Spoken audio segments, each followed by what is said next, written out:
సత్వాతీతం గగనసదృశం తత్వమస్యాదిలక్ష్యం ఏకం నిత్యం విమలమచలం సర్వధీ సాక్షిభూతం భావాతీతం త్రిగుణరహితం సద్గురుం తం నమామి.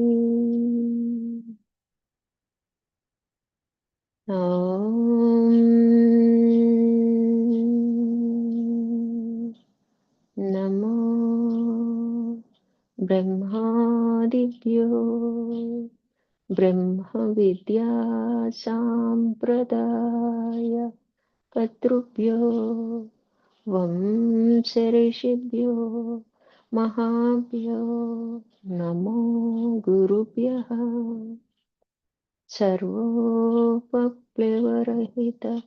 ప్రజ్ఞానఘన ప్రత్యగర్తో బ్రహ్మైవాహమస్మి అహం పదార్థరహితః. సదాశివసమారంభా వ్యాసశంకరమధ్యమాం అస్మదాచార్యపర్యంతం వందే గురుపరంపరాం. ఓం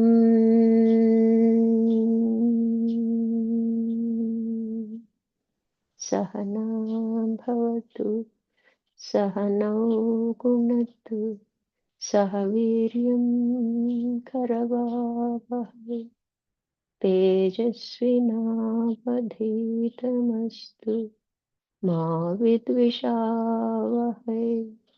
ఓం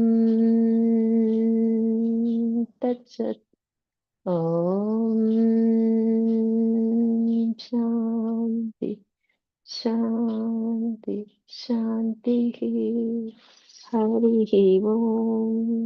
శ్రీ గురుభ్యో నమః. హరి ఓం. హరి ఓం స్వామివారు. అందరికీ హరి ఓం అమ్మ. పరిప్రశ్న. మనము ధ్యానం గురించి తెలుసుకుంటున్నాం. మనకి ఎట్లా చెప్పారు, ధ్యానం ఎలా చేయమని చెప్తున్నారు ఇక్కడ ఈ స్వామీజీ? మనస్సును ఒక విషయం మీద, అది బాహ్య విషయమైనా పర్వాలేదు, బాహ్య వస్తువైనా పర్వాలేదు అని మనకి చెప్తున్నారు. మనం గ్లాస్ గా చెప్పుకున్నాం అంతకుముందు.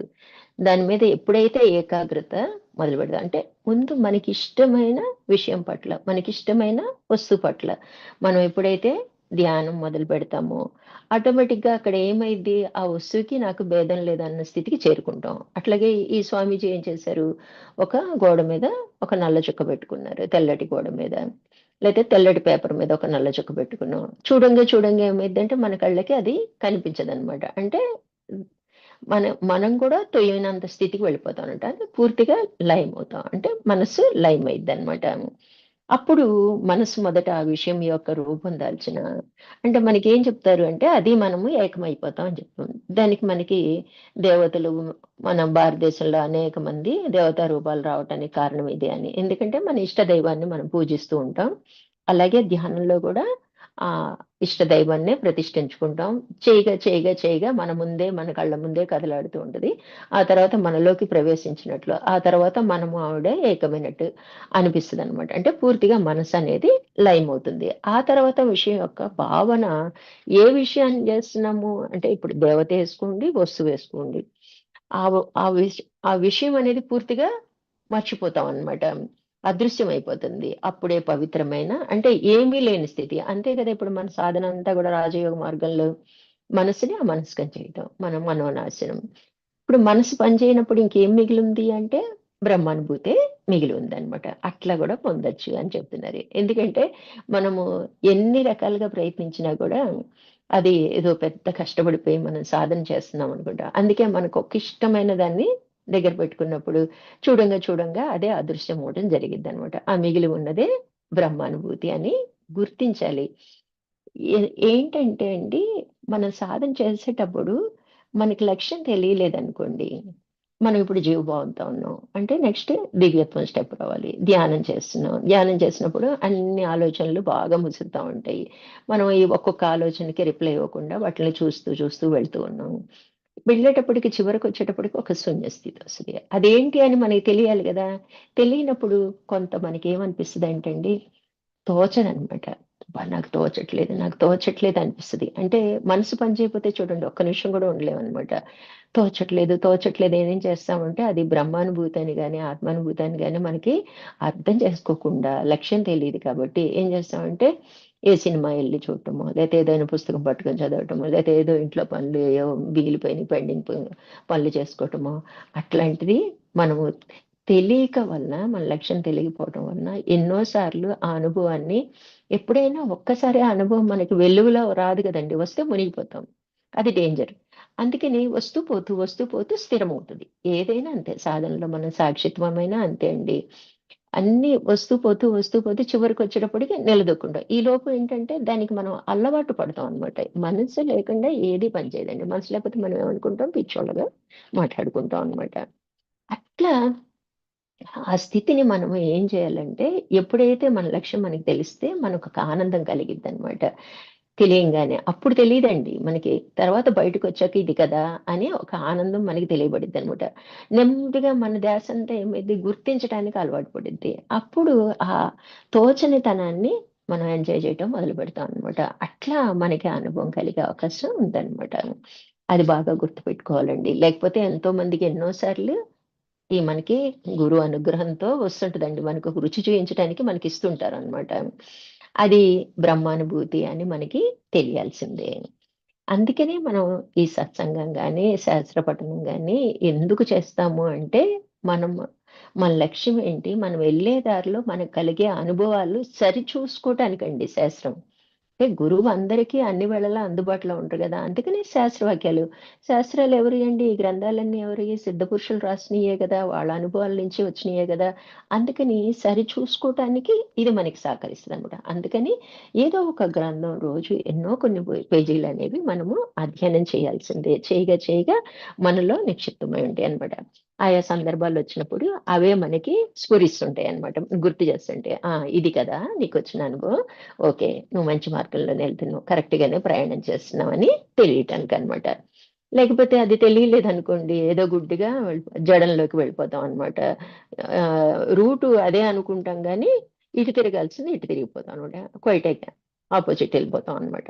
అందుకని మనం జాగ్రత్తగా చదవాల్సిందే, తెలుసుకోవాల్సిందే అన్నమాట. మన లక్ష్యం కూలంకషంగా పిన్ పాయింట్‌తో సహా మనకి తెలియాలండి. తెలిసినప్పుడే మనం ఉన్న స్థితి నుంచి ఉన్న స్థితికి ఎళ్ళేటప్పుడు మనకి ఆ తెలియబడటం వలన అదే ఎండ్ పాయింట్ అనుకోం అన్నమాట. ఏదో ఒక సిద్ధుల్లో ఒక సిద్ధి కలిగిందండి మనకి. ఇంకా మన ఉత్సాహానికి అంతే ఉండదు. ఏం చేస్తాం అక్కడ ఆగిపోతాం. ఇదే ఆఖరేమో అనుకుంటాం. మనంత గొప్పోళ్ళు ఇంకా లేరు అని అనేసుకుంటాం అనమాట. అందుకోసమే మనకి అంతిమ లక్ష్యం ఆచలం బోధిస్తారండి. తర్వాతే మని సాధన చెప్తారనమాట. అందుకని జాగ్రత్తగా ఉండాలండి సాధకులు. అలౌకిక శక్తులు అంటే సిద్ధుల గురించి ఈ స్వామీజీ ఏం చెప్తున్నారు. స్వామీజీ ఈ విధంగా అన్నారు. అద్భుతమైన శక్తులన్నీ, సిద్ధులన్నీ కొద్ది మానసిక ఏకాగ్రత ద్వారా సాధించవచ్చు. మనసుని ఏకాగ్రత పరచడం వల్ల. దానికి అంత కష్టపడక్కర్లేదని చెప్తున్నారనమాట. ఏంటి మనకి ఆత్మానుభవం, బ్రహ్మానుభవం ఇంత పెద్ద పెద్ద టార్గెట్ల ముందు చిన్న చిన్న సిద్ధులనేవి కొంచెం నీ మనసుని కేంద్రీకరిస్తే అవి వచ్చేస్తాయి అని చెప్తున్నారు. ఎలాగో చెప్తున్నారు. శిష్యుని వైపు తిరిగి ఈ విధంగా అడిగారు. ఎదుటివారి మనస్సులోని విషయాలు తెలుసుకునే విధానం నేర్చుకుంటావా? నీకది 4, 5 రోజుల్లో బోధించగలనని చెప్పారనమాట. అంటే ఎదురుంగా శిష్యులకి ఈయన అడుగుతున్నారనమాట. ఎదుటి వాళ్ళు మనం సహజంగా అనుకుంటాం అతని మనసులో ఏముందో, ఆవిడ మనసులో ఏముందో అలా అనిపిస్తుంటది గదా! నిజంగా తెలిస్తే అసలు జీవించలేమండి. ఇగ స్థిమితంగా ఉండలేమనమాట. ఆహ్, మన చుట్టూ రకరకాల వ్యక్తులుంటారు. వాళ్ళ మనసు మనకు అవగతమైందనుకోండి, ఒక్క నిమిషం గూడా మనము ఉండలేమనమాట. అందుకే దేవుడు ఎంతవరకు తెలియాలో మనకి అంతవరకే తెలియనిస్తారనమాట. అంతవరకే మన జీవితాన్ని నడిపిస్తారు. సపోజ్ మనకి పూర్వజన్మ జ్ఞాపకం ఉందండి. అదొక వేదన గదా! అట్లా అలాగే మన చిన్నప్పటి నుంచి ఇప్పుడు విషయాలన్నీ జ్ఞాపకం ఉన్నాయి. ఎందుకంటే 2 కూడా కష్ట సుఖాలు 2 ఉంటాయి. కష్టాలే ఎక్కువ గుర్తుపెట్టుకుంటాం కదా! గుర్తున్నాయి అనుకోండి ఎప్పుడు ఇంకా ఆనందంగా ఉండలేమనమాట. అందుకని మరుపు దేవుడిచ్చిన వరం అనమాట. ఎంత పెద్ద కష్టమైనా మర్చిపోతాం. మళ్ళీ దానికి సంబంధితయి మన కళ్ళెదురుంగా జరిగిన, సర్కిల్‌లో జరిగిన జస్ట్ మెమరీ వస్తది. గుర్తొస్తదనమాట. అందుకని ఇక్కడ అటువంటి సిద్ధులు నీకివ్వాలా? 4 రోజుల్లో నేర్పించినా ఎదుటి వాళ్ళ మనసులో ఏమనుకుంటున్నారో నీకు తెలియాలా? అని అడుగుతారనమాట. అప్పుడు శిష్యుడంటాడు, "అది నాకే విధంగా ఉపయోగపడుతుంది స్వామి" అని అడుగుతాడనమాట. అంటే తెలివైన శిష్యుడనమాట ఈయన. అంటే స్వామీజీ ఇతరుల మనసుల్లో ఏమున్నదో నీకు తెలుసుకొని వచ్చును కదా! అంటే బ్రహ్మజ్ఞానాన్ని పొందుటకది సహాయపడిద్దా? అని అడిగాడు శిష్యుడు. అంటే స్వామీజీ కొంచెం గూడా సహాయపడదని చెప్పారు. ఎదుటి మనిషిలో ఉన్నది తెలిస్తే మనకి బ్రహ్మానుభూతికి దానికి సంబంధం ఏంటండి? లేదు గదా! అయితే ఆ శాస్త్రం నేర్చుకోవాల్సిన అవసరం ఏమీ లేదన్నాడు తెలివైన శిష్యుడనమాట. అంటే ఇక్కడ మనకి ఎందుకు ఏం అర్థం చేసుకోవాలి అంటే ఇంత తెలివిగా ఉండాలనమాట. గుడ్డిగా ఎళ్ళిపోకుండా కొంచెం వివేకం పాటించాలనమాట. అన్నీ కావాలనే అనిపిస్తాయి గదా! కానీ అయి మనకెందుకన్నది మనకు అర్థం అవ్వాలిగా. ఇప్పుడు మన ఇంట్లో సామాన్లు పేర్చుకున్నట్టు వెళ్తాం, ఎగ్జిబిషన్‌కెళ్తాం, లేతే ఇంకెక్కడికెళ్తాం కనిపించిన. ఈ మధ్య ఆన్‌లైన్‌లో వచ్చాక ఇంక అసలు చెప్పనే వద్దు. అంటే కనిపించిన ప్రతి ఒక్కటి కావాలనిపిస్తది. ఇంటికి తెచ్చుకున్న తర్వాత ఇదింత అవసరమా? ఇదింత అవసరం లేదు గదా! అనిపిస్తదనమాట. అట్లాగే ఈ సిద్ధులు గూడా అలాంటియనమాట. వాటికి మనకి అవసరం లేదు అని మనం గుర్తించాలనమాట. స్వామీజీ శ్రీరామకృష్ణులు సిద్ధులు, అలౌకిక శక్తులను నిరసించేవారు. ఈ అసాధారణ శక్తుల ప్రకటన వైపు మనస్సును మరలిస్తే పరమ సత్యమును అంటే అన్నిటికన్నా గొప్పదైన సత్యాన్ని అంటే మన లక్ష్యాన్ని అంతిమ లక్ష్యము పొందలేమని ఆయన బోధించేవారు. మానవుల మనసు ఎంత బలహీనమంటే గృహస్థులే కాదు, సాధువులు అంటే సన్యాసుల్లో కూడా 90% మందికి ఈ అలౌకిక శక్తులనే కావాలనుకుంటారు. ఎందుకంటే ఏదో అద్భుతం అనుకుంటారు. ఏదో అద్భుతం సృష్టించేసి నీళ్ళ మీద నడవటం, ఆకాశంలో ఎగరటం, ఎదుటి వాళ్ళ మనసు గ్రహించటం, లేదా ఏదో ఒకటి చిన్న గాల్లో సృష్టించటం. ఇవన్నీ మనకి ఏదో గొప్పగా ఫీల్ అయిపోతాం. నలుగురిలో క్లాప్స్ కొడుతున్నారనుకోండి, ఇంకా నా అంత గొప్పోడు లేడు అని మనం అనేసుకుంటాం అనమాట. అందుకని సన్యాసులతో సహా వే 90% అంటే చూడండి వాళ్ళల్లో కూడా సిద్ధుల కోసమే ఉంటారు. అంటే నిజమైన లక్ష్యాన్ని వాళ్ళు దూరం అవుతూ ఉంటారని మనం అర్థం చేసుకోవాలనమాట. పాశ్చాత్య దేశంలో ఇటువంటి అలౌకిక శక్తులను దర్శిస్తే వారు సంభ్రమాశ్చర్యములతో తమను తామే మరిచిపోతారు. శ్రీరామకృష్ణుల అనుగ్రహంతో మాకు వీటిలో గల చెడును నిజమైన ఆధ్యాత్మికతకు అవి అంతరాయాలనే అవగాహన ఎట్లు చేశారు రామకృష్ణ పరమహంస తన శిష్యులకి వాటి గురించి ముందుగానే వివరించడం జరిగిందనమాట. ఎందుకు అంటే మన లక్ష్యం అక్కడికి చేర్చదు కాబట్టి.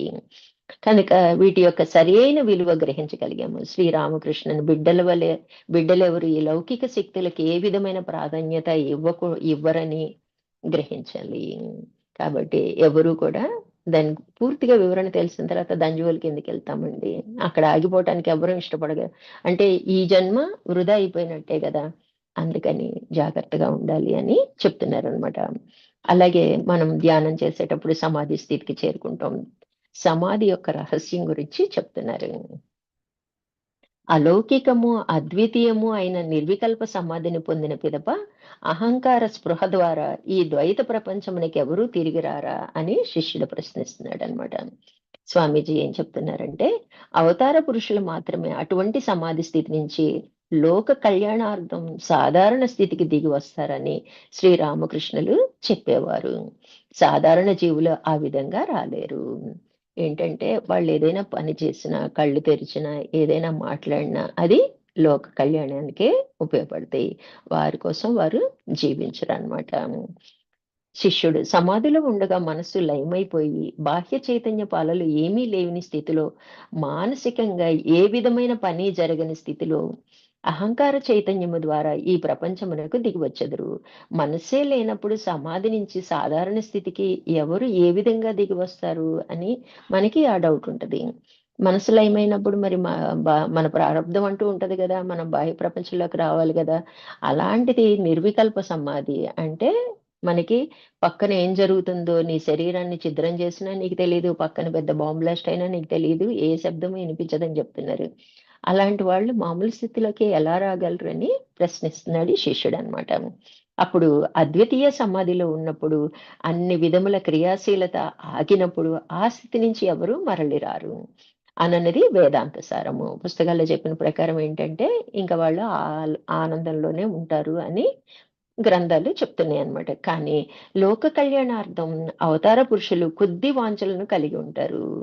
అందుకని వాళ్ళకి కొద్దిగా అసైన్ చేస్తారు. ఇవన్నీ కూడా పంచగురువులు అసైన్ చేసిందే గదండీ! వాళ్ళ అనుజ్ఞ మేరకే వాళ్ళు ఇలా జీవిస్తారనమాట. అందుకని వాళ్ళకి కొద్దిగా కోరికలని నిలిపుంచుతారనమాట. ఆ ఆధారమును పట్టుకొని వారు అలౌకిక స్థితి నుంచి లౌకిక స్థితికి దిగి వచ్చెదరు. కాబట్టి ఎవ్వరూ ఆ ఆనంద స్థితిని వదిలిపెట్టడానికి ఎవ్వరు ఇష్టపడరండి. కానీ వాళ్ళలో కొద్దిపాటి వాంఛలు మిగిలి ఉంటాయి కాబట్టి, అంటే ఎవరినో ఉద్ధరించాలి కాబట్టి, ఆళ్ళ అంత శారీరకంగా శరీరం అనేది చూడండి ఇప్పుడు మన స్వామివారు గాని, ఎవరైనా మనం తిరగగలమా అంత టైం లేకుండా, అంత కంటిన్యూయస్‌గా మాట్లాడగలమా? శరీరం వచ్చాక మరి శరీరాన్ని కష్టపెట్టినట్టే గదండీ! ఆయనకేమీ తెలీదు. నొప్పులు తెలీదేమి తెలిసినా గూడా లైట్‌గానే అనుకుంటారు తప్ప మనలాగా బాధపడరు గదా! శరీర రీత్యా ఆయన కొంచెం బలహీనమవుతారు గదా! మరి మనం శిష్యులం గూడా మనం జాగ్రత్తగా అంత కష్టపెట్టకుండా ఉండగలిగేలాగా మనము త్వరగా సాధన పూర్తి చేసుకోవాలండి. ఎందుకంటే ఒక్క రకంగా మనకి గురువు గారికి మనం ఏమన్నా బహుమతి ఇవ్వకపోవచ్చు కానీ ఆయన మన నుంచి ఏం ఎక్స్‌పెక్ట్ చేస్తున్నారు? ఉద్ధరించమ్మా, నిన్ను నువ్వు ఉద్ధరించుకోమ్మా అని మనకి సహాయం చేయడానికి సిద్ధంగా ఉన్నారు. ఆ రీత్యా అయినా మనము త్వరపడాలండి. అలా కూడా మనం ఆలోచించగలగాలనమాట. అట్లాగే ఇంకా ఏం చెప్తున్నారంటే మనకి ధ్యాన ఫలితాల గురించి చెప్తున్నారండి. రేయింబవళ్ళు బ్రహ్మమును గురించి ఆలోచిస్తూ ఏకాగ్ర చిత్తములో బ్రహ్మమునే ధ్యానించుము. బాహ్య ప్రపంచంలో ఉండవలసి వచ్చినప్పుడు ఇతరుల కొరకు ఏదో ఒక పని చెయ్యి. లేదా మనస్సులో ఈ విధంగా స్మరించుము. ఈ ప్రపంచమునకు సర్వజీవులకు మేలుకు కలుగుగాక. సర్వజీవుల మనస్సులు బ్రహ్మం వైపుకే నడిపింపబడుగాక. అటువంటి నిరంతర భావన ప్రవాహముల వలన కూడా ప్రపంచమునకు మేలు జరుగును. ఈ ప్రపంచంలో పని గాని, ఆలోచన గాని అది మంచిదైనా ఫలితం ఇవ్వక మానదు. బహుశా నీ భావనా ప్రవాహములు ఏదో ఒక వ్యక్తి యొక్క ధార్మిక భావమును ఉద్దీపరించబడును. కొంచెం సాధన బాగా ఉత్సాహం ఉండి సాధన చేస్తూ ఉన్నారనుకోండి. అప్పుడు కనీసం మనం ఏమీ సాధించలేకపోయినా కూడా మనం మౌనంగా కూర్చోవాలంటే ఎక్కువ సేపు కూర్చోలేం కదా! అప్పుడు ఎలా ఉండాలి? మనయన్నీ కూడా పాజిటివ్ వైబ్రేషన్స్ అయ్యి ఉండాలనమాట. అందుకే మనకి గాయత్రి ఎందుకు జపించమని చెప్తారు? అవన్నీ పాజిటివ్‌నెస్. అవన్నీ ఆ ప్రవాహం గాలితో పాటు అలా ప్రవహిస్తూ ఉంటదనమాట. ఎవరైనా ఆ ప్రయత్నం చేస్తున్నారనుకోండి, వాళ్ళకి సహాయకారి అయిద్దనమాట. మనం అవ్వకపోయినప్పటికీ మనం చేసుకునే ఆలోచన ప్రవాహాలు అంటే భావనా బలం చేత ఆ వ్యక్తికి పాజిటివ్‌నెస్ ఇస్తదనమాట. ఆ సాధనలో ఏదైనా ఇబ్బంది పడుతూ ఉన్నా గూడా సహకరిస్తదనమాట. అందుకని ఎప్పుడూ ఎదుటి వాళ్ళ మంచి గురించి ఆలోచించాలి. ఎదుటి వాళ్ళకి మంచే చేయాలనేది అందుకోసమే అండి. అలానే ఆలోచించమంటున్నారు. మళ్ళొకసారి చదువుతాను చూడండి. రేయింబవళ్ళు బ్రహ్మముని గురించి ఆలోచిస్తూ ఏకాగ్ర చిత్తములో బ్రహ్మమునే ధ్యానించుము. ఎప్పుడు కూడా నిరంతరాయంగా అంటారండి. అంటే తైలధార వలె అంటారు.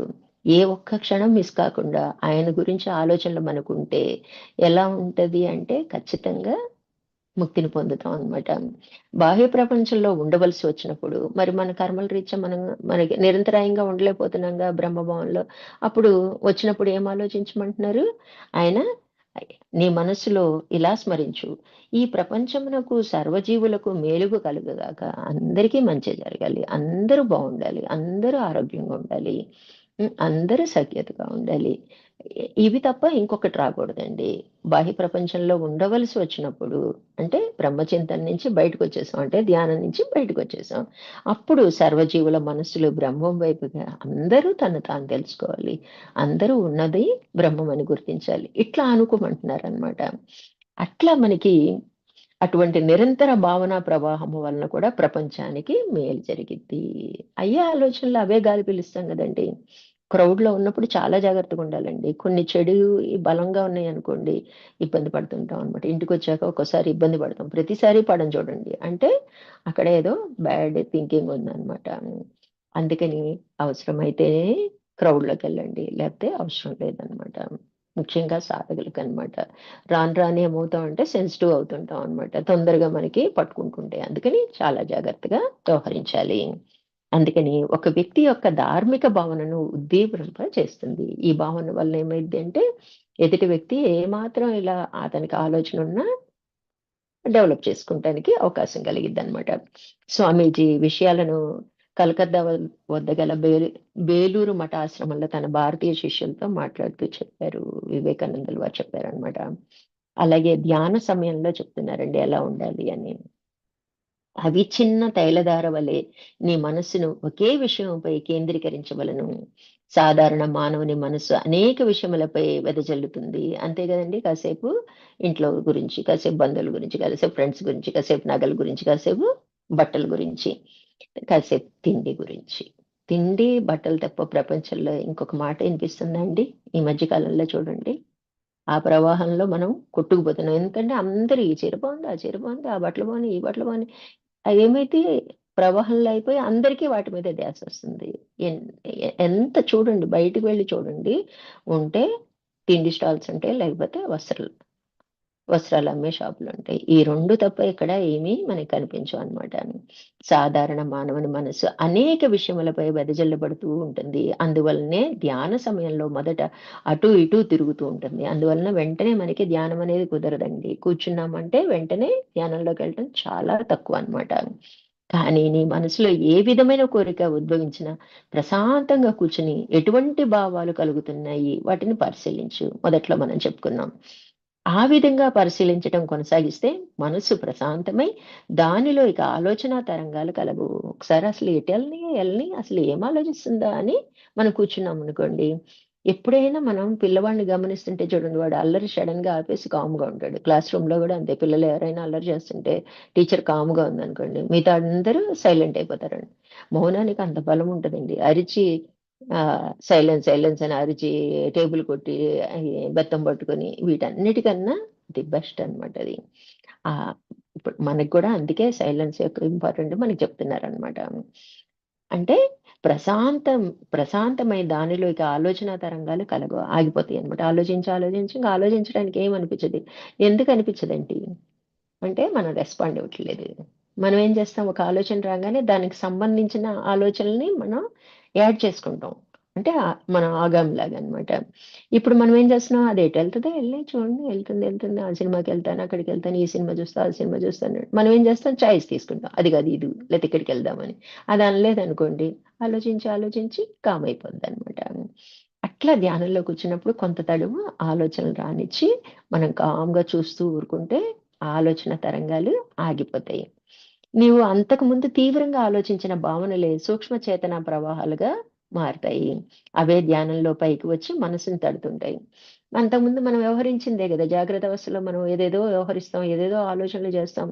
ధ్యానంలో కూర్చున్నప్పుడు చక్కగా స్పష్టంగా అవి మనకి బోధపడుతుంటాయి అన్నమాట. అవే మనకి పైకొచ్చి తడుతూ ఉంటాయి. మనల్ని కదుపుతూ ఉంటాయి అన్నమాట. అప్పుడు ఇది ఆలోచించావుగా, ఇది చేయలేదే, మరి ఇది చేస్తానన్నావుగా, ఇది చేయలేదే, పొయ్యి మీద కుండ పెట్టావు కదా, తీసావా లేదా?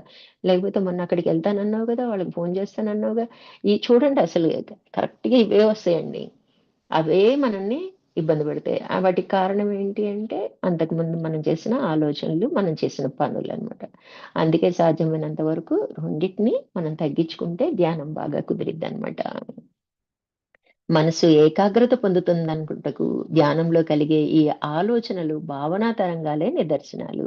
ఒక్కొక్కసారి మన మనస్సు ఒక విధమైన భావనపై ఏకాగ్రపరుస్తుంది. దానినే వికల్ప ధ్యానము లేక ఊగిసలాట ధ్యానము అంటారు. మనం ఏదో ఆత్మభావంలో ఉందాం, ఏదో బ్రహ్మభావంలో ఉందాం అంటే ఏదో ఒక విషయం మీద ఆటోమేటిక్‌గా ఆగిపోద్దనమాట. అప్పుడు ఊగిసలాడుతూ ఉంటదనమాట. ఇదా, అదా అన్నట్టు ఉంటదనమాట. కానీ మనసు అన్ని కర్మల నుండి విముక్తమై అనంత జ్ఞాన సారాంశము తనకు తానే ఆధారమైనది అగు అంతరాత్మలో లీనమగునప్పుడు దాన్ని నిర్వికల్ప సమాధి అన్నారు. మనకి 6 రకాల సమాధులు చెప్తారండి. ఫస్ట్ ఆలోచనలు వస్తాయి. తర్వాత శబ్దాలు ఇనిపిస్తాయి. తర్వాత శబ్దాలు ఇనిపించవు. తర్వాత ఆలోచనలు రావు. ఇట్లా రకరకాలుగా మనం మార్పు చెందుతూ చివరికొచ్చేటప్పటికి నిర్వికల్పము. ఇంకా అంటే ఏ ఆలోచన గాని, ఏ శబ్దము గాని, ఏ ఊహలు గాని రావన్నమాట. ఆ స్థితికి ఆటోమేటిక్‌గా చేరుకుంటది. అలా చేరుకోవాలి అంటే మనకి చాలా ఓపిక ఉండాలన్నమాట. ఆలోచనలు వస్తున్నాయి అని ధ్యానం ఆపేసి వెళ్ళిపోవటం, లేదా శబ్దాలు వినిపిస్తున్నాయి అని ధ్యానం ఆపేసి వెళ్ళిపోవటం. అలా కాకుండా ఆసన సిద్ధి కలిగే వరకు ఎంతసేపు అయినా నేను కదలకుండా కూర్చోగలను అని ఎప్పుడైతే మనం ఆసన సిద్ధికి ప్రాధాన్యత ఇస్తామో దాని తర్వాత వీటన్నిటిని మనం నిర్మూలించుకుంటూ రావచ్చండి. కాబట్టి ముందు కూర్చోటం అలవాటు అవ్వాలన్నమాట. ఆ స్థితిలో ఏ విధమైన క్రియలు జరగవు. నిర్వికల్ప సమాధిలో ఏమైతే ఏ పని జరగదు, ఏ ఆలోచన ఉండదన్నమాట. శ్రీ రామకృష్ణుల్లో ఈ 2 రకాల సమాధులు అనేక సార్లు దర్శించాము. అంటే సవికల్పము, నిర్వికల్పం అంటాం అనమాట. ఈ 2 రామకృష్ణుల వారు సంకల్ప మాత్రంతోనే ఆ స్థితికి వెళ్ళిపోగలిగేవాళ్ళు అనమాట. అంటే ఆయన మనసు చూడండి ఎలా చెప్తే అలా ఉంటదనమాట. మనసుని మన ఆధీనంలోకి తెచ్చుకోవాలి, తెచ్చుకోవాలి అని ఎందుకంటున్నాము అంటే దాని కొరకే అనమాట. వారికి అవి వాటంతట అవి అప్పటికప్పుడే కలిగేవి. అదొక అద్భుతమైన విషయము. వారిని చూసిన తర్వాత ఆ విషయంలో సరి అయిన అవగాహన కలిగింది. ఎలా ఉండాలి, అందుకే గురువు చూడండి, మమ్మల్ని గమనించండి, మమ్మల్ని చూడండి, మమ్మల్ని అబ్జర్వ్ చేస్తే మీరు ఎలా ఉండాలో తెలుస్తది, ఎలా వ్యవహరించాలో తెలుస్తది అని చెప్తుంటారనమాట.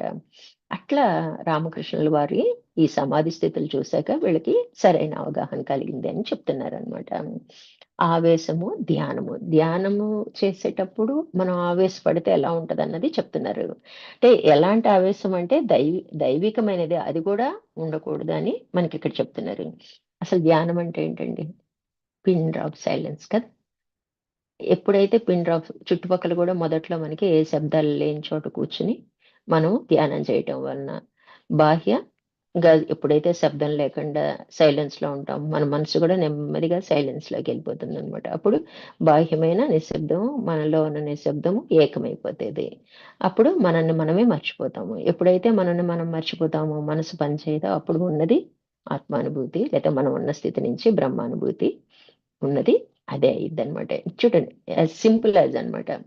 ఆహ్, అది అది చేసేటప్పుడు మనం ఎన్ని జాగ్రత్త తీసుకోవాలి, ఎలా వ్యవహరించాలి, ఎలాంటి ఫుడ్ తినాలి, ఇవన్నీ కూడా మనం మనల్ని మనం మార్చుకుంటూ ధ్యానంలో కూర్చుంటే అండి, మనకి అష్టాంగ యోగం ఉంది, ఇవంటే యమ నియమాలున్నాయి. ఇవన్నీ పాటించాలి. అలాగే మనో మనోనాశనం కోసం మనసుని మన ఆధీనంలో తెచ్చుకునే సాధన మనం చేయాల్సిందే. అట్లా అన్నీ ప్రాణాయామం చేయాల్సిందే, ఓంకారం చేయాల్సిందే. ఇవన్నీ చేస్తూ ధ్యానంలో రోజు రోజుకి ఇంప్రూవ్ అవుతాం అనమాట. అట్లా మనం ఆ స్థితికి వెళ్ళగలుగుతాం అనమాట. అప్పటికప్పుడు ఇది ఏమి అప్పటికి రాత్రికి మనం వచ్చేసే అంత మహా మహాత్ములం కాదండి. కాబట్టి నిరంతర సాధనే మనకి ఆ రిజల్ట్‌ని ఇస్తదనమాట. అదే అందులో ఒక భాగంగా ఇదొకటి చెప్తున్నారు చూడండి. ప్రతిదినము ఒంటరిగా ధ్యానించుము. ఒంటరిగా కూర్చొని ధ్యానించుము. క్రమక్రమంగా ప్రతి విషయము దానంతట అదే తెలియబడుతుంది. అంతే కదా! మనం మన మనసులో ఆలోచనలు చెరిపేస్తే అసలైన ఆలోచన ఏంటి మనకొస్తదనమాట. అంత మనం టైం ఇవ్వకుండా మనం ఏం చేస్తాం, మధ్యలో దూరిపోతూ ఉంటాం అనమాట. ధ్యా ధ్యాన సమయంలో ఆవేశం పూర్తిగా అణిచియుంచుము. అది చాలా ప్రమాద హేతువు. ఎక్కువ ఆవేశము కలవారిలో కుండలిని తప్పక పైకి ఉద్బోధనం చెందుతుంది. కానీ అది ఎంత త్వరగా పైకి వెళ్ళినదో అంత త్వరగా క్రిందకు వచ్చును. ఈ విధంగా క్రిందకు వచ్చినప్పుడు భక్తునికి అత్యంత పతనావస్థ స్థితిని వదిలివేస్తుంది. ఎప్పుడు ఆల్ ఆఫ్ సడన్ వచ్చే ఏమీ నిలబడవండి. అంటే బాగా భజనలు పెద్ద హోరుగా చేయటం. మనకి చెప్తారు ధ్యానం చేసేటప్పుడు ఏ గుణంతో కూర్చుంటే ఆ గుణం బలపడిద్ది. అలా ధ్యానం చేసి కొన్ని చోట్ల బాగా ఎక్కువ స్ట్రెయిన్ అయ్యి అలసిపోయి పడిపోయేవాళ్ళు. అంటే ఒక్కొక్కళ్ళు ఒక్క మార్గాన్ని అనుసరిస్తారు కదండీ. ఆ శోషొచ్చి పడిపోయిందే ధ్యానం కిందో ఏదో చెప్తా ఉండేవాళ్ళనమాట. అలాంటివి చాలా మనము చదువుతానే ఉంటాం పుస్తకాల్లో. అంటే అవి ఎంత త్వరగా పైకి లెగుస్తదో, కుండలిని మేలుకుంటదో అంత త్వరగా పడిపోయే ఛాన్స్ ఉంది. ఆ పడిపోవటంలో పతనావస్థకి చేరుకుంటాం అనమాట. అందుకని ఇలాంటివి వద్దు. క్రమ సాధన. మనల్ని మనం మార్చుకుంటూ, మన సంస్కారాలను మార్చుకుంటూ, మన వాసనలను రద్దు చేసుకుంటూ, మనం ఎప్పుడైతే ఎదుగుతామో ఆటోమేటిక్‌గా అదే కుదిరిద్దనమాట. ఈ కారణం వల్లనే భావావేశం పెంపొందుటకు తోడ్పడు భజనలు, కీర్తనలు ఇత్యాదులు గొప్ప పతన హేతువులు. సాక్షాత్తు వివేకానందుల వారే చెప్తున్నారండి. నృత్యము చేయుట వలన, ఎగురుట వలన తాత్కాలిక ఉద్రేకము కలిగి శక్తి ఉన్నత దిశ వైపు ప్రవహించుట సత్యమే. కానీ అది ఎప్పుడూ శాశ్వతంగా ఆ విధంగా ఉండదు. మేల్కొల్పుతారు. మనకి పేర్లు అవసరం లేదండి. మనం చాలా పుస్తకాల్లో, పేపర్స్‌లో చదివాము. ఇవన్నీ కూడా ఒక ట్రాన్స్ అన్నమాట. ఆ కాసేపు అన్నమాట. ఆయన సమక్షంలో ఉన్నప్పుడే జరుగుతాయన్నమాట. అంతేకాదు అది వెనుకకు మరలినప్పుడు వ్యక్తిలో ఉధృతమైన కామభావనలు కలుగచేయును. కానీ ఇది ధ్యానమునందు ఏకాగ్రత యందు స్థిరత్వం లేకపోవటం వల్లనే కలుగును. ఇంకేం ఏం కోరికలుంటాయండి? నేనే రాజునైపోవాలి, అందరికన్నా నేనే గొప్పగా ఉండాలి, నేనే ఆధిపత్యం ఉంచాలి, అందరూ నా చేతుల్లో ఉండాలి, లేతే నాకీ సిద్ధి రావాలి, ఆ సిద్ధి రావాలి, ఇలాంటి కామనలన్నీ కలుగుతాయన్నమాట. కోరిక కూడా మంచిది కాదు. మనకి ఎప్పుడైతే కోరిక ఉంటదో దాని పతనావస్థ కూడా మనకి తెలుసు. కాబట్టి ఇలాంటి వాటిని ఎంకరేజ్ చేయొద్దు అని చెప్తున్నారనమాట. శిష్యుడు అడుగుతున్నాడు, స్వామి, ఆధ్యాత్మిక సాధనలో మీరు తెలియచేసిన రహస్యములు నేనింతవరకు ఏ శాస్త్ర గ్రంథంలోనూ చదవలేదు. ఈ రోజు నేను చాలా కొత్త విషయాలు విన్నాను. నిజమే, మనం తెలుసుకుంటున్నాం. ఇంత డీప్‌గా మనకి తెలీదు. ధ్యానం అంటే ఇలా స్టెప్ బై స్టెప్ మనం ఎదగాలని. అదే విషయాన్ని అతను అన్నాడనమాట. అప్పుడు స్వామీజీ ఏమంటున్నారంటే, శాస్త్ర గ్రంథంలో ఆధ్యాత్మిక సాధనలో అన్ని రహస్యములను కలిగి ఉంటాయనుకుంటున్నావా? ఇవన్నీ రహస్యముగా గురు శిష్య పరంపర ద్వారా అందజేయబడతారు. అదెలా ఉంటదండి? జనరలైజ్డ్‌గా ఉంటది. మనకి శాస్త్రాలు గాని, అందరికీ సంబంధించిందిగా ఉంటది. కానీ మన సాధన వేరుంటది, పక్క వాళ్ళ సాధనే ఉంటది. అదే గురువనుకోండి, గురు పరంపరగా మన మన నేచరు, మనం సాధించింది, మన ప్రయత్నం చూసి మనకి తగ్గ అనుకూలమైన దాన్ని ఆయన అసైన్ చేస్తారు కదా! వేరే వాళ్ళకి వేరొకటుంటది. ఇద్దరూ సాధనలో ఉన్నప్పుడు ఒకళ్ళు ఒకటి ఇష్టపడతారు. ఇప్పుడు మనం ఉన్నామండి, సంధ్యా సాధనకి అటెండ్ అవుతున్నామంటే, అంటే యోగంలో మనకి మ్యాచింగ్ ఉందని అర్థం అనమాట. లేకపోతే అందరూ ఎందుకు జాయిన్ అవ్వట్లేదు?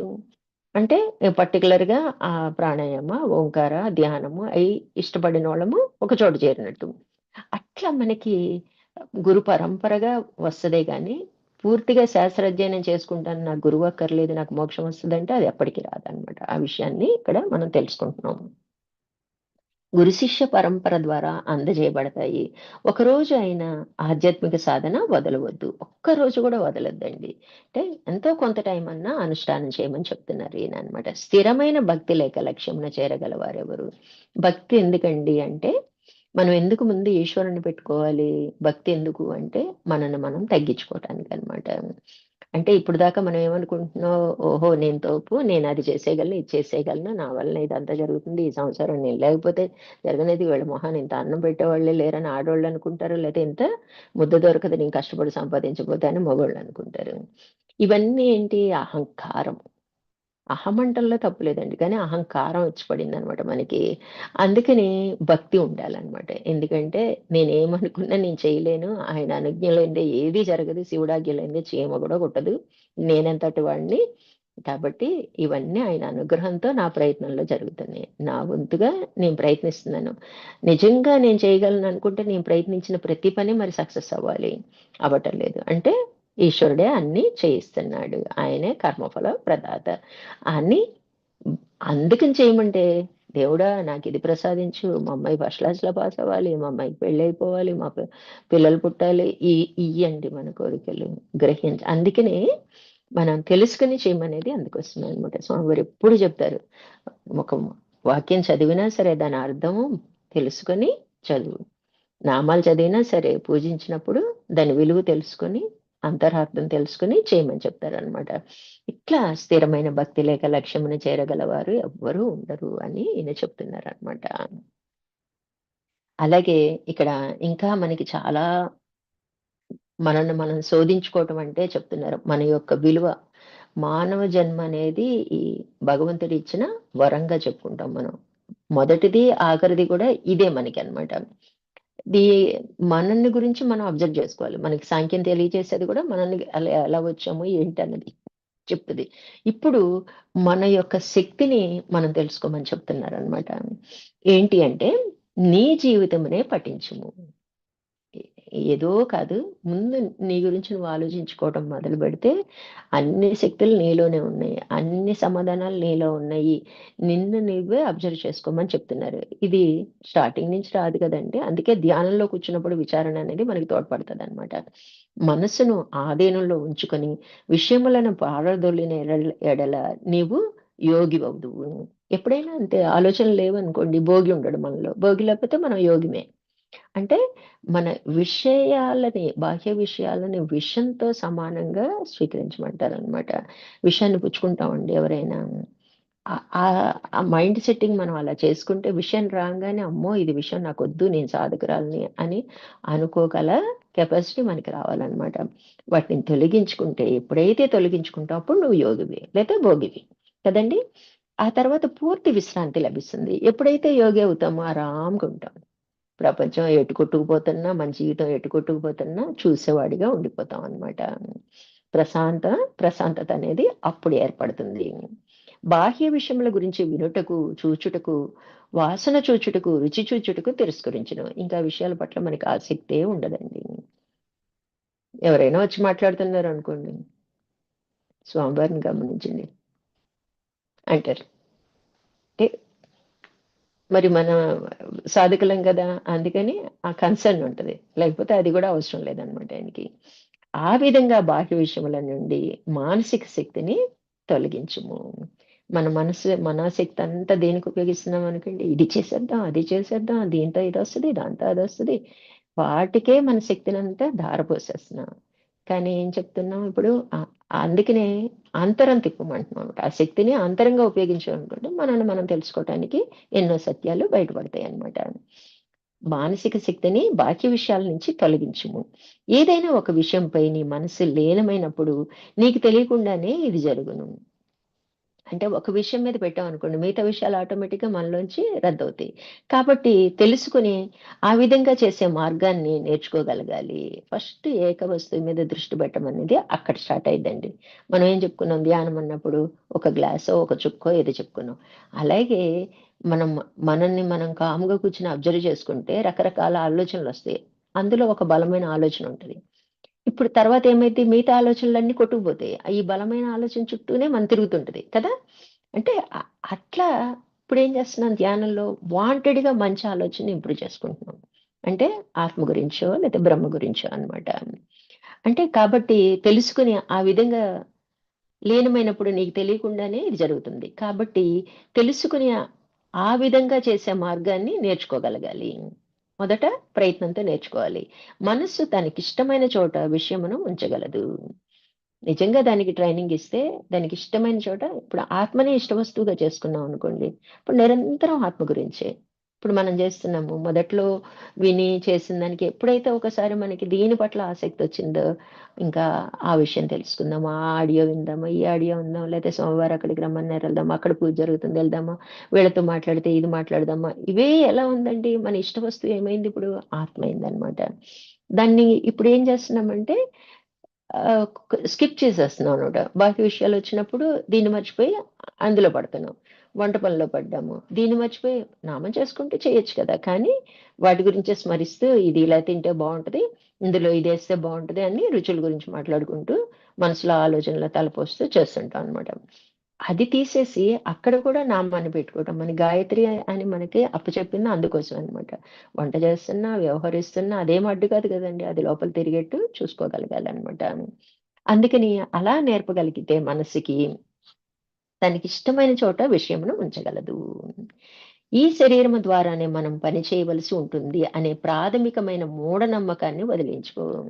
శరీరంతోనే పని చెయ్యాలి. ఇంకొకటి కుదరదు అంటే కుదరదనమాట. మనసుకి ఏదో ఒక వ్యాపకాన్ని అప్పచెప్పినట్లు దీన్ని అప్పచెప్పాలనమాట. అది సరైనది కాదు. నీ గదిలోనికి వెళ్లి నీలో ఉండే ఉపనిషత్తులను వెలువరించుకో. అందుకే ఏకాంతంగా కూర్చోమంటున్నారండి. ఒంటరితనానికి, ఏకాంతానికి డిఫరెన్స్ ఉందండి. అందరూ వదిలేసారనుకోండి అది ఒంటరితనము. మనం అందరిని వదిలేసెళ్లి గదిలో కూర్చున్నామనుకోండి అది ఏకాంతం. ఏకాంతం ఎప్పుడు ఎలా ఉంటది? అబ్బా! కాసేపు నన్ను ఏకాంతంగా ఉండని అంటారు. అంటే ఏంటి మనం హాయిగా ఉండని అని అర్థం కదా! అట్లా మనకి మన గదిలోకి వెళ్లి మనలో ఉన్న ఉపనిషత్తుల్ని ఆవిష్కరించుకోమని చెప్తున్నారనమాట. అంటే మనం ఎప్పుడైతే మన గురించి మనం ఆలోచించడం మొదలుపెడతామో, మన లోపల నుంచే తెలియబడుతూ ఉంటాయన్నమాట. ఈ ప్రపంచంలో ఇంతవరకు ఉన్న లేక ఉండబోయే శ్రేష్టమైన గ్రంథం నీవే.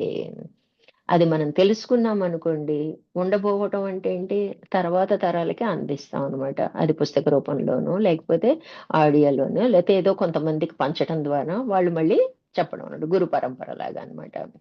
కాబట్టి ఇక్కడ జాగ్రత్తగా గమనించుకోండి. మనస్సు తనకిష్టమైన చోట విషయమును ఉంచగలదు.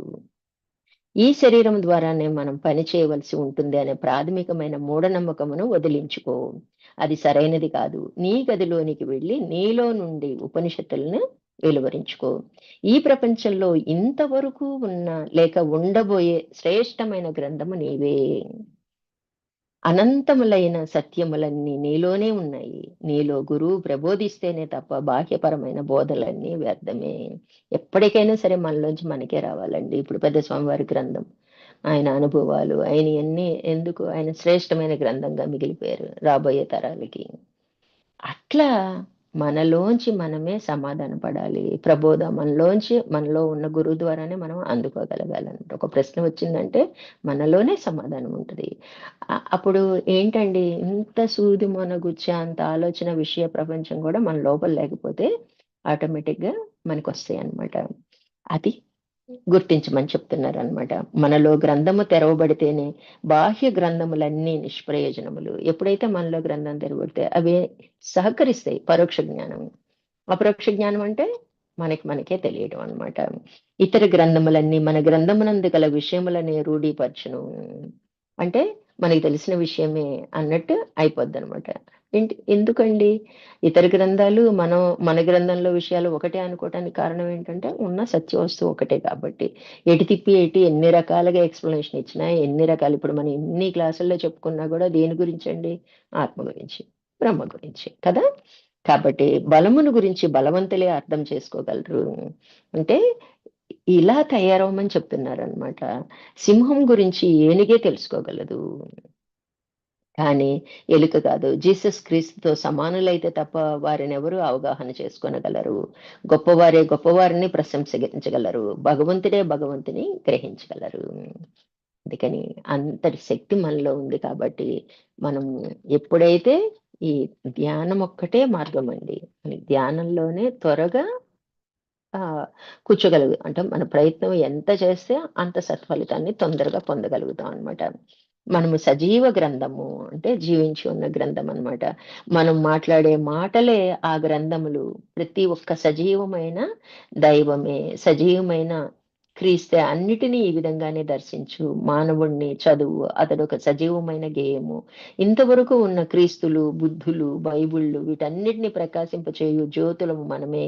ఆ జ్యోతులు లేకుండా ఇవన్నీ జీవం లేని మృతప్రాయమే.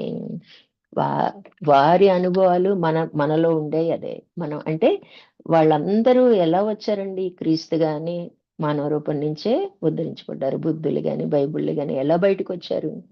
వాళ్ళ నుంచి వాళ్ళని వాళ్ళు ఆవిష్కరించుకున్నారు. అట్లా ప్రతి ఒక్కళ్ళలో ఆ శక్తి ఉంటది. ఒక సత్యయుగంలో ఎవరు అందరూ ఆత్మజ్ఞానులేనండి. అలాంటి అలాంటి స్థితికి చేరుకోవడానికి ఏమన్నా డౌట్ ఉందండి? అప్పుడు అందరూ సంసారులే. అందరూ ఆహ్, స్వస్వరూపం తెలుసుకున్న వాళ్ళు. అందరూ బ్రహ్మానుభూతి పొందిన వాళ్ళే. అటువంటి స్థితికి రావాలి. ప్రతి ఒక్కళ్ళకి అర్హత ఉంది అని చెప్తున్నారనమాట. అంతటి శక్తి మనలో ఉంది అని. అలాగే యోగం యొక్క 8 అంగాల గురించి చెప్తున్నారండి. అష్టాంగ యోగంలో 8 ఉంటాయి. ఒకటి యమము. యమం అంటే ఏంటండి మనకి? సత్యము, అహింస, దొంగతనం చేయకుండుట, బ్రహ్మచర్యము, అపరిగ్రహము. దానికి మన జీవితం అంతయు నడిపించే అతి ముఖ్యమైనది ఈ యమం అండి. ఆలోచనల రూపంలో కానీ, మాటల రూపంలో కానీ, క్రియల ద్వారా కానీ ఎవరికీ హాని చేయకుండుట. హాని చేస్తే హింసించినోళ్ళం అవుతాం. అహింస అంటే హింస చేయకుండుట. భావములోను, మాటలలోను, క్రియలలోను ఇతరుల నుండి ఏమీ ఆపేక్షించకుండుట. ఏదో కబుర్లు చెప్పి ఎదుటోళ్ళ నుంచి ఏదో ఆశపడటం. సహాయమో, వస్తువో అలాంటిది వద్దు అన్నమాట. అపరిగ్రహం అంటాం అన్నమాట. భావనలోను, మాటలలోను, క్రియలలోను పరిపూర్ణ పవిత్రత కలిగి ఉండటం. ఎప్పుడు సత్యాన్నే పట్టుకుని ఉండాలండి. అసత్య జోలికి వెళ్ళకూడదన్నమాట. భావములోను, మాటల్లోనూ పరిపూర్ణ పవిత్రత కలిగి ఉండటం. భా భావములోను, మాటలలోను, క్రియలలోను పరిపూర్ణ సత్యసంధత కలిగి ఉండటం. అంటే అంటే మనకి ఇతరుల పట్ల ఏమీ ఆశించకుండా ఉండటం, సత్యసంధత కలిగి ఉండటం అండి. ఇతరుల నుంచి దానాన్ని ఊరికే వచ్చాయి గదా అని తీసేసుకొని దాచుకుందాం అనుకోవటం. మనకు అవసరం లేనప్పుడు మనము నిరాకరించగలగాలన్నమాట.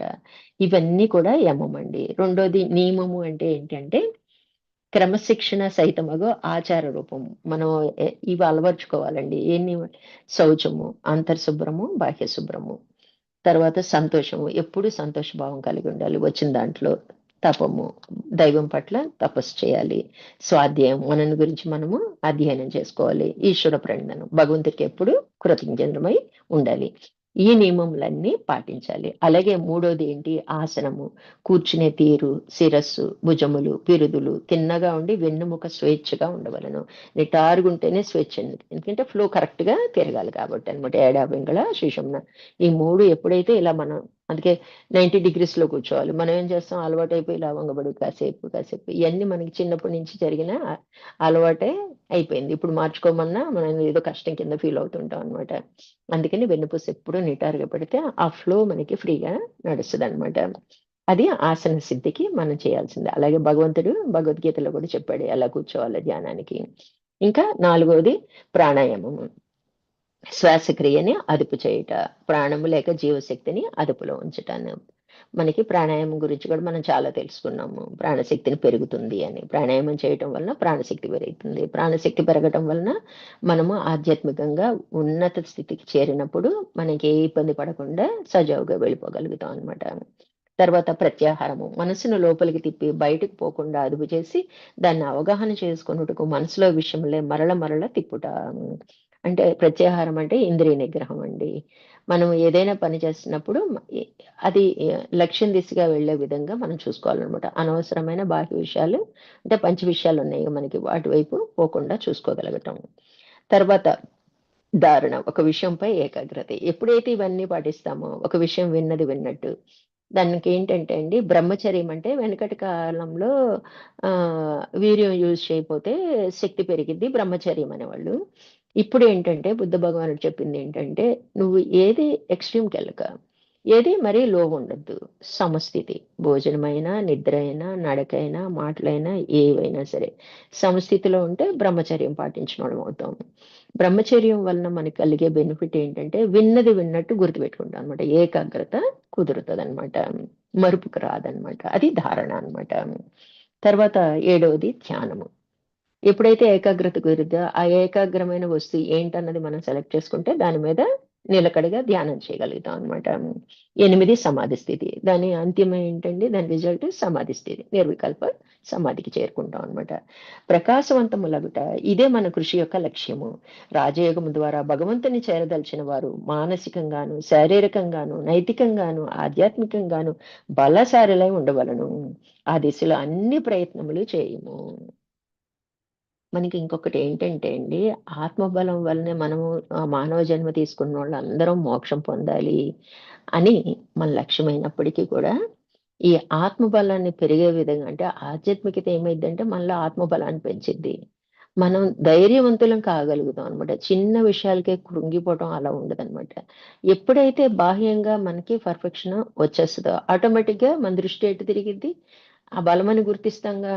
అలా కూడా మనం మన ప్రయత్నం లక్ష్యం వైపు తొందరగా మళ్ళగలుగుతాం అనమాట. అందుకని మనకి శరీర బలం కన్నా మనోబలం కన్నా బుద్ధి బలం కన్నా ఆత్మబలం గొప్పదని మనం తెలుసుకొని, దానికి ఏ నియమాలు, ఏ యమ నియమాలు పాటించడం, మనకి ఏం ప్రాణాయామం చేయాలి, ఏం ధ్యానం చేయాలి, ఎలా వ్యవహరించాలి, వ్యవహారంలో ఎలా ఉండాలి, జ్ఞానాల్ని ఎలా అందుకోవాలి, ఎలా ఉపయోగించాలి, ఇవన్నీ మనకి తోడ్పడతాయండి. అలా తోడ్పడినప్పుడే మనము ఆ లక్ష్యాన్ని చేరుకోగలుగుతాం అనమాట. హరి ఓం అండి. ఈరోజు ఇక్కడికి ఆపుదాం. రేపటి క్లాస్‌లో ఇది కొద్దిగుంది. తర్వాత స్వామివారు సోహం ధ్యానం గురించి చెప్పారండి. అది దాంతో మనము ఈ ధ్యానాన్ని ముగించుకుందామండి. ఇంకా సాధన అనేది మన వ్యక్తిగతం అండి. ఎంత ఎంత ప్రయత్నిస్తే అంత చేరుకుంటాం. హ్మ్.